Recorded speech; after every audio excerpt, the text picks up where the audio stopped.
நலம் மிகு சிந்தையீர் வணக்கம். நாளொரு நாளடி. அதிகாரம் சுற்றம் தழால். பாடல் 207. நால்வாய் பெறினும் தம் நல்லாதார் இல்லத்து வேளாண்மை வெங்கரோனி வேம்பாகும் கேளாய் அவரான பொழுதின் அடகிடுவரேனும் தமராயார் மாட்டே இனிது.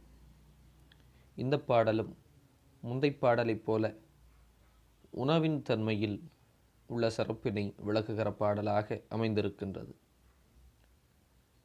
காலையில் பகலில் சுட சுட செய்து கொண்டு வந்து கூட்டு பொரியலோடு பலவகை பதார்த்தங்களை பரிமாறி உணச் செய்தாலும்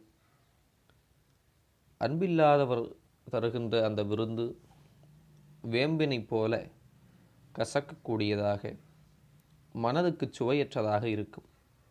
ஆனால் பகலிலே சமைத்த கீரையை நேரங்கெட்ட நேரத்திலே பரிமாறினாலும் கூட உண்மையான அன்போடு தருகிறவர் அந்த உணவின் சுவையை பன்மடங்காக்கி அதை மனதுக்கும் உணர்த்துகிற தன்மை உடையவராக இருப்பார்.